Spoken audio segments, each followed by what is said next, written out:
there's a competitive advantage which is to be gained with digital initiatives, and it also involves some amount of return on investment that everybody looks at. So if you could start as to what's been your experience, maybe Anup, if you could start as to what's been the experience with iDirect on this aspect. I think, from ICICI Direct perspective, we have been a digital organization since inception, and the competitive advantages are well known. We continue to be a market leader with a wide margin. And I think one of the reasons why we are market leader is because we think very differently from the other, at that point of time, traditional brokers. Now, of course, there are many people in the market who are doing a good job. But at that point of time, I think we were very different in the way we were thinking, the way we were architecting our business. And this whole digital thing is as much external as it is internal. So it's a different way of thinking. It's a different way because you have to think of it from a customer's perspective. There is just no other way of thinking, because a digital organization is a very transparent organization. Actually, you see it through and through. Right. So the product innovation is seen directly by the customer, and there is nothing opaqueness in between. I think this issue of investment depends whether you're born digital or you are becoming digital. In a way, ICICI Direct, and I recall when it was coming into being, was consciously born as an online platform. And you can see many entities today which are in that sense, whether it's Paytms, many of the wallets and so on that are coming on board, which are born digital.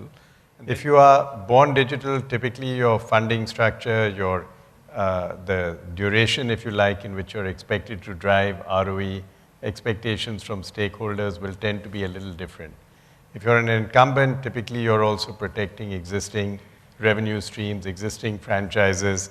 Sometimes you have to make decisions about cannibalizing existing revenue streams as you accelerate and so on. So there's definitely a much more complex set of decisions.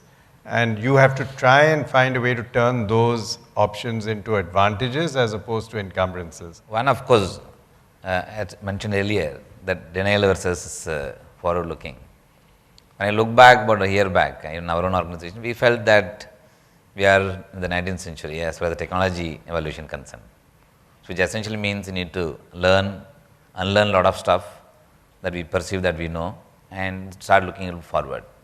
Then first and foremost, which we did at Birla Sun Life Mutual Fund, I felt there is a need for change in the culture. Then all of us in the organization have to accept there is a need for us to implement a lot of stuff around the automations, making process simpler using the technology. That's the best way to learn is actually it is learn from the experts. We said that in our, when we come out of the app, we call it as the Birla Sun Life Fingo app. When we did that, it has to have some kind of differentiated feature for both for the distributors and customers to choose. And we even thinking about that, whether it can also give some kind of information about the competitions, so that the customer is fully aware about buying the product before buys only one of my product. With every customer, even if we go and sell directly, in all fairness, I would assume that customer is not going to give 100% of money to me. But you will have an obvious question which will go in his mind. If I give Birla Sun Life Mutual Fund, say 20% or 30% of my money, then where should I go and put this balance as 70%? So in any way, can I act as a not as an advisor, but I can give somewhat of a clue to the investors for him to decide. These are some of the things which as part of the innovation which we are bringing on the table.